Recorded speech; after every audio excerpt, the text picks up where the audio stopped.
কত সুন্দর নরম রুটি তুলতুলে একদম মাখনের মতো। আর এত ফুলকো রুটি যদি বানানো যায় ডেইলি সকালে, তাহলে আর কি লাগে, সাথে যদি থাকে স্পেশাল ডিম ভাজা। আসসালামু আলাইকুম, welcome back to my YouTube channel. আমি আজকে সকালে যা যা রান্না করেছিলাম সেগুলোরই ছোট ছোট ক্লিপ নিয়ে একটা ভিডিও করেছিলাম, সেটাই শেয়ার করছি আপনাদের সাথে।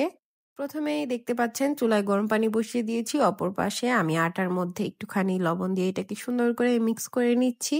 যদি রুটি চান একদম নরম তুলতুলে, তাহলে পানি একদম বলক চলে আসার পরে ইউজ করবেন, আর একবারে পানি দিবেন একটু একটু করে দেওয়ার চেয়ে বেটার। আমি একবারে যতটুকু পানি দিয়েছি সেটা দিয়ে মিক্স করছি। আপনাদের এখানে হয়তো মনে হতে পারে যে পানিটা একটু বেশি হয়েছে, কিন্তু না, একটু রেস্টে রেখে দিবেন, দেখবেন পানিটা একদম পারফেক্ট। এটা থেকে গরম গরম ধোয়া উঠছে, তাই এখনই হাত দেওয়া যাবে না, একটু পরে আমি ওটাকে সুন্দর করে মিক্স করে নিব। আপনারা হয়তো ভাবতে পারেন যে না, এর মধ্যে এক্সট্রা আটা দিবে বা অন্য কিছু দিবে, এই জন্য আমি আপনাদের দেখিয়ে দিলাম সুন্দর করে মথে নিতে হবে। আর এর মধ্যে দিয়ে দিব আমরা একটুখানি তেল। তেলটা দিয়ে সুন্দর করে মিক্স করে নেওয়ার পরে দেখবেন আপনাদের আটাটা একদম সফট হয়ে গিয়েছে। আর আটা মাখতে মাখতে আটার গামলার মধ্যে যত আটা আছে সব আটার গায়ে লেগে যাবে, তাহলেই বুঝতে পারবেন আপনি একদম পারফেক্টলি একটা রুটির জন্য ডো তৈরি করে ফেলেছেন। এই তো কথা বলতে বলতে আমাদের রুটির আটা একদম প্রস্তুত, দেখতে পাচ্ছেন কত সুন্দর হয়েছে। আর এই গরম গরম আটাটা মিক্স করতে গিয়ে আমার হাতের অবস্থা দেখেন, আমার হাতের একদম লাল টকটকা হয়ে গিয়েছে। আর অপর হাত দেখেন, অপর হাত কিন্তু একদম নর্মাল, দুই হাত দেখে বুঝতেই পারছেন অবস্থা কি হয়েছে আমার হাতের। আটাটা কিন্তু এ পর্যায়ে একদম গরম, এই গরম গরম অবস্থায় এটাকে বল করে নিতে হবে আমাদের। জানি গাইস, রুটি বানাতে সবাই পারে, রুটি বানানো দেখানোর মতো কিছু নাই। এখন আমরা রুটিগুলোকে সুন্দর করে বেলে নিব একটা একটা করে। যেহেতু এখানে অনেকগুলা রুটি, ভিডিওটা অনেক বড় হয়ে যাবে, সে কারণে আমি এখানে টাইম ল্যাপসে ভিডিওটা করেছি। আশা করছি সবাই বুঝতে পারছেন। এখানে আমি 2টা পরোটাও বানিয়ে নিয়েছি। এরই মাঝে চুলায় তাওয়া বসিয়ে এটাকে গরম করে নিয়েছি সুন্দর করে। এখন দেখতে পারবেন আমাদের রুটিগুলা কত সুন্দর হবে আর একদম ফুলে উঠবে। একদম পাতলা পাতলা করে রুটিটাকে বেলে নিবেন। এখানে আমি আমার হাতটা দেখে নিচ্ছিলাম, এটা একদম লাল হয়ে গিয়েছে। রুটি ভাজার ফার্স্ট স্টেপ বলি বেশি না, বাস 4 বার রুটিটাকে উল্টাবেন। ফার্স্টে একবার উল্টে নিচ্ছি। এখন এখানে প্রায় হাফের মতো রান্না করে নিবেন, মানে রুটিটা যাতে এক পাশ ভালোভাবে হয়ে যায়। তারপর অপর পাশে আমরা এটাকে একটা কাপড় বা পরিষ্কার কিছু দিয়ে সুন্দর করে চেপে চেপে ভেজে নিব, তাহলেই দেখতে পারবেন আমাদের রুটিটা একদম ফুলে উঠেছে। এই সাইডটা ভেজে দেন অপর পাশেও সেম ভাবে করে নিব, তাহলেই দেখবেন রুটিগুলা কত ফুলে আর কত সুন্দর হয়। রুটি ফুলুক বা না ফুলুক, রুটিগুলা কিন্তু প্রচুর পরিমাণে নরম আর একটু একটু করেই ফুলবে। চুলার জালটা একদম নরমালি রাখবেন, মিডিয়ামে রাখবেন বা হাইতে রাখবেন, যেভাবে রাখেন একভাবে রাখবেন, যে কোনো একভাবে, না হলে রুটিটা পুড়ে যাবে। যেহেতু সাদা সাদা রুটি ভাজছি আমরা, দেখবেন দোনো পাশে সুন্দর, কত সুন্দর একটা কালার আসবে। এই তো রুটিটা নামিয়ে নিয়েছি, হয়ে গিয়েছে। এটাকে আমি মুট করে দেখে দিচ্ছি কত সুন্দর নরম হয়েছে আমাদের রুটি। এটা কিন্তু একদম গরম গরম।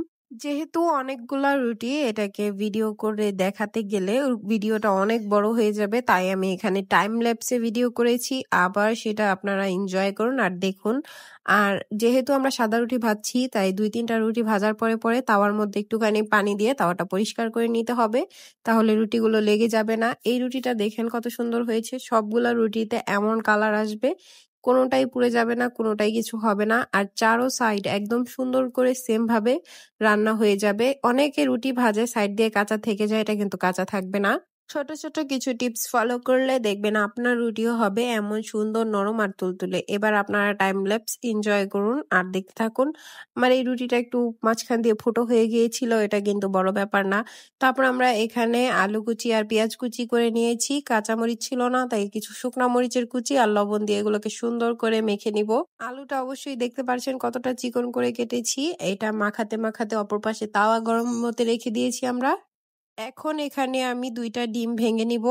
ডিম 2টা ভেঙে আমি তাওয়ার মধ্যে আবার তেল দিয়ে দিচ্ছি, যেহেতু ওটা গরম হতে হবে সুন্দর করে, একদম পারফেক্টলি গরম হলে তারপর ডিম দিবেন, তাহলে দেখবেন ডিমটা কত সুন্দর হয়। এখানে আমি সুন্দর করে ডিমটা মেখে নিয়েছি, এবার আমরা এটাকে চুলায় দিয়ে দিব। তাওয়ায় দিয়ে আমরা যেহেতু এটার মধ্যে আলু দিয়েছি, তাই আলুগুলোকে আমরা সমানভাবে চারদিকে স্প্রেড করে দিব। আর চুলার জালটাকে মিডিয়ামে রেখে সুন্দর করে ভাজতে হবে, যাতে আমাদের ডিমটা পুড়েও না যায় আর আলুটাও সিদ্ধ হয়ে যায়। এখন এটাকে আমরা ঢাকনা দিয়ে রেখে দিব অন্তত 5 থেকে 10 মিনিট। তারপরে এটাকে আমরা উল্টে নিব, আর উল্টানোর সময় খেয়াল রাখবেন যাতে ভেঙে না যায়। এরই মাঝে দেখিয়ে নিচ্ছি আমার সবগুলো রুটি হয়ে গিয়েছে আর রুটিগুলো কতটা নরম হয়েছে সেটা অবশ্যই দেখতে পারছেন আর বুঝতে পারছেন। এই রুটি রাত পর্যন্ত রেখে দিলেও শক্ত হয়ে যাবে না। একদম পারফেক্ট আর সুন্দর রুটি। এখন আমরা এই ডিমটাকে উল্টে নিব। ডিমটাকে আমরা একপাশে একবারে ভালো করে ভেজে নিয়েছি। এখন এটাকে উল্টানোর পালা, একদম না ভেঙে উল্টে নিয়েছি আমি। আবার আমরা এটাকে ঢেকে রেখে দিব 5 থেকে 10 মিনিটের জন্য। তাহলে আমাদের ডিমটা একদম পারফেক্টলি রেডি হয়ে যাবে। যেহেতু ডিমটা অনেক বড়, বারবার উল্টে পাল্টিয়ে ভাজতে গেলে এটা ভেঙে যাওয়ার সম্ভাবনা আছে, তাই এখানে আমি এটাকে ছোট ছোট করে পিস করে নিচ্ছি। আপনারা আপনাদের সুবিধা মতন পিস করে নিতে পারেন। এই তো ডিমগুলোকে আমি কেটে নিচ্ছি এখানে। হয়ে গিয়েছে আমাদের ডিম ভাজা, রুটি বানানো। এখন আমরা রুটি আর নাস্তা এসব কিছু সার্ভ করে নিব। এরই মধ্যে আমি কিন্তু চুলায় চাও বসিয়ে দিয়েছি। আমাদের চাটাও হয়ে গিয়েছে অলমোস্ট। এই তো এখন এটাকেও কাপে নিয়ে নিব। সকাল সকাল যদি এমন সুন্দর নাস্তা থাকে তাহলে আর কি লাগে সেটাই বলুন। এমন নাস্তা খেলে তো মানুষ সারাদিন না খেয়ে থাকতে পারে।